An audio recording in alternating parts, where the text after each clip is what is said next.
Good morning. Welcome to Wake Up Well for Wednesday, the 10th of March. Lovely to be with you this morning. I hope you've been enjoying the Big Messages Little Book series we've been doing at the Well. They've been going down a treat in our house. So we're on Jonah at the moment, and we're looking this morning at Jonah 1 verse 16 and what the response of the sailors to God's power reveals about humanity. So let's look at Jonah 1 verse 16. In the NIV it says, "At this the men greatly feared the Lord, and they offered a sacrifice to the Lord and made vows to him." So Jonah obviously has been asked to go on this great mission and confront the people of Nineveh in this great big city.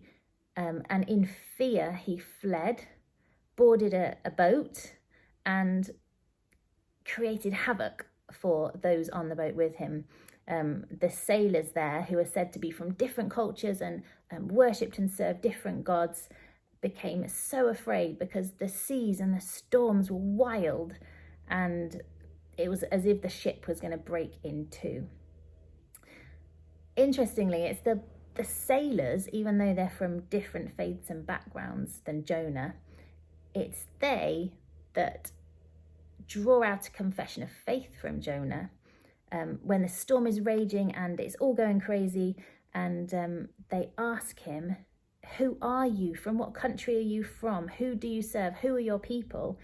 And then Jonah answers, "I am a Hebrew and I worship the Lord, the God of heaven, who made the sea and the land," which obviously terrified the sailors because the storm was catastrophic. They were terrified and said, "What have you done?" They already knew that he was running from God because he'd already told them. So as the seas grew rougher and wilder, they basically threw him overboard. They asked permission pretty much of God, and it was Jonah who told them what to do. Realizing that it was because of his disobedience, it's because of his running away that God had created this situation, wanting Jonah to turn back to him. Interestingly, it's the sailors who have different faiths and worship different gods. It's the sailors that pray and talk to God in this situation. They say, they cried out to God, "Oh Lord, please do not let us die for taking this man's life. Do not hold us accountable for killing an innocent man. For you, O Lord, have done as you pleased." Then they took Jonah and threw him overboard. The sea obviously became totally flat because they'd nailed the situation on the head of why the seas and the storms were raging. And this is where we land with verse 16. So these sailors of different faiths who worship different gods before this situation, they were on a whole different path. And the storm happened and they saw the response of God's power. And it says, "At this, the men greatly feared the Lord, and they offered a sacrifice to him and made vows to the Lord." I really like in the Living Translation, New Living Translation, verse 16, I like how it says it here. "The sailors were awestruck by the Lord's great power, and they offered him a sacrifice and vowed to serve him." Isn't that incredible?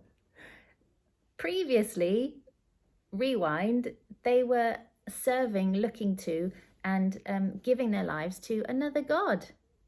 They didn't know this God. They didn't serve him. And yet through this disaster, through this feared situation where they probably all thought they were going to die, they saw God's power at work, from a mighty storm to a calm sea. And their whole world changed and turned upside down. And it's incredible as we look out on society, and even in our own situations, we can think people are far from God and it seems impossible. And yet God demonstrates his power. He demonstrates his authority.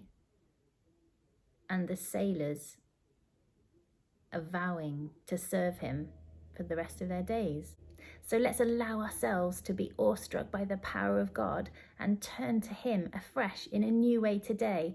And as we do, I hope and pray that those around us, walking through life with us or seeing our lives from a distance, however it is, that they too would see the power and authority of God over our lives and in our lives, that they too could have a chance to turn to him and walk with him and enjoy his ways.